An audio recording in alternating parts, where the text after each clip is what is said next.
What would you do if the person you trusted most revealed a secret that shattered everything you thought you knew about your family? I stood at my father's funeral, surrounded by the heavy scent of lilies and the muted sobs of mourners, unaware that my world was about to unravel. The polished mahogany coffin gleamed under the dim lights of the funeral parlor, a silent monument to a man who had been both my anchor and my enigma. Dad was gone, and I thought the worst pain was losing him. I was wrong. My name is Ethan Caldwell, and at 42, I thought I knew my life. A steady job as a high school history teacher, a modest home in suburban Ohio, and a marriage to Sarah that, while not perfect, had weathered 12 years of highs and lows. Dad's death came suddenly, a heart attack at 68, no warning, no goodbye. As I stood by his casket, adjusting my tie for the 10th time, I felt the weight of his absence like a stone in my chest. Sarah stood beside me, her hand resting lightly on my arm, her blonde hair pulled back tightly, her green eyes scanning the room. She was always composed, always the one to hold things together when I faltered. Or so I thought. The service was a blur of condolences and cliches. Old friends, distant relatives, and neighbors filed past, offering words that felt hollow. He was a good man, they said. He lived a full life. I nodded, forcing a smile, but my mind was elsewhere. Dad had always been private, almost secretive about his past.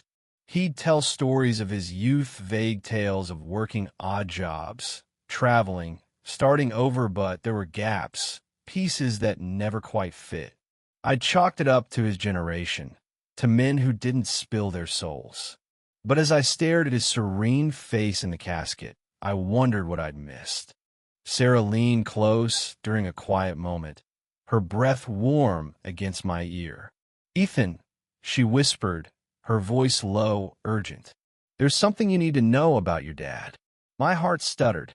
Her tone wasn't grief, it was something darker, sharper, like a blade hidden in silk. I turned to her, searching her face, but she wouldn't meet my eyes. "Not here," she said, glancing at the mourners. Later, my stomach twisted.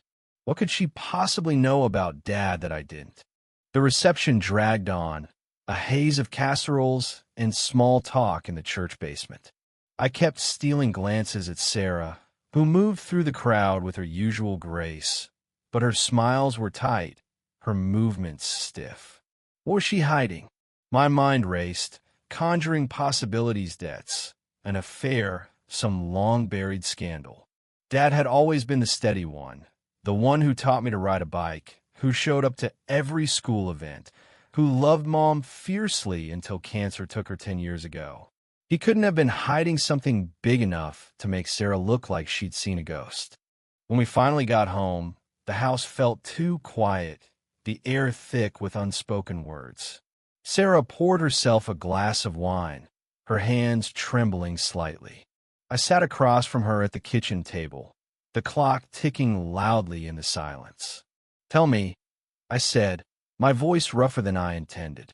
She took a deep breath, her eyes finally meeting mine, and what I saw there wasn't just fear, it was guilt.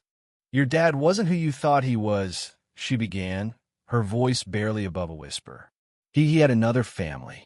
The words hit like a punch, knocking the air from my lungs. Another family? My dad? The man who'd spent every Sunday grilling burgers in our backyard, who'd never missed a Christmas. I laughed, a sharp, bitter sound. "That's impossible." But Sarah's face didn't waver.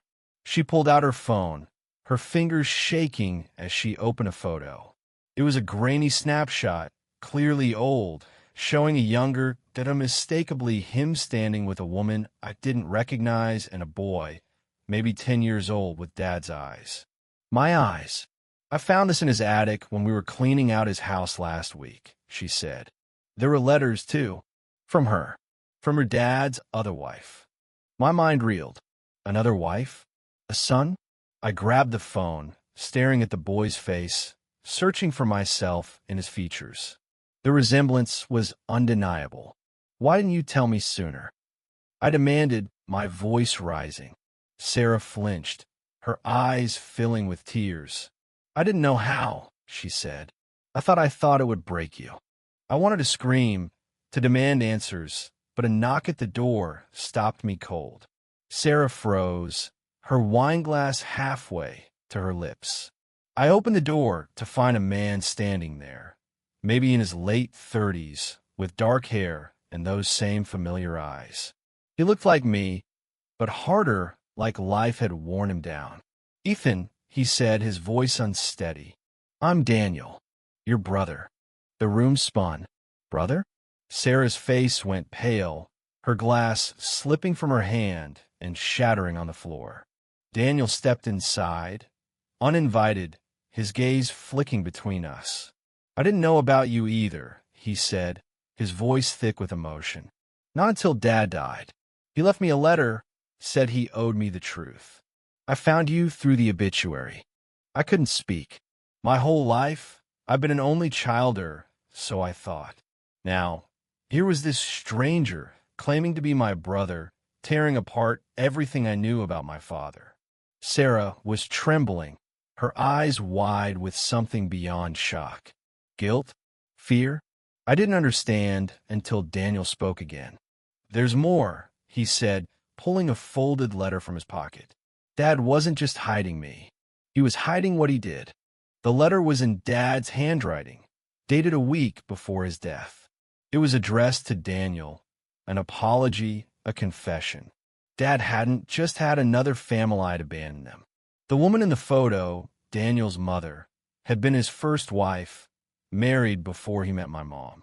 He'd left her when Daniel was 8, claiming he couldn't handle the pressure, the responsibility. He'd started over, built a new life with Mom and me, and never looked back. But the worst part? He'd known Daniel's mother was sick, dying, and he'd done nothing. Daniel had grown up in foster care, believing his father was dead. I felt sick. The man I'd idolized, who'd taught me right from wrong, had walked away from his own son. My brother. I looked at Sarah, expecting her to be as shattered as I was, but she was staring at the floor, her face a mask of anguish. Sarah, I said, my voice low, what aren't you telling me? She broke then, tears streaming down her face. I knew, she whispered. Not about Daniel, but about your dad. He told me years ago, when we first got married. He was drunk, said he'd made mistakes, hurt people. I thought he meant an affair or something small. I swore I'd never tell you. He begged me to keep it quiet, said it would destroy you. Her voice cracked. I didn't know the whole truth until I found those letters. I didn't know who to be angrier with Dad, for his lies, or Sarah, for keeping them. Daniel stood silently, watching us unravel. I didn't come here to ruin your life, he said quietly. I just wanted to know my brother. In the days that followed, I grappled with the truth. Dad wasn't a saint, but he wasn't a monster either. He tried to be a good father to me, maybe to make up for failing Daniel. Sarah and I talked, fought, cried. She'd kept his secret to protect me, but it had built a wall between us. Slowly, we started to rebuild, promising no more secrets. Daniel became a part of my life, tentative at first, then real. We shared stories, pieced together the man we both called Dad. He wasn't perfect, but he was ours. And in the shadow of his funeral, I found something I never expected a brother, a truth, and a chance to forgive.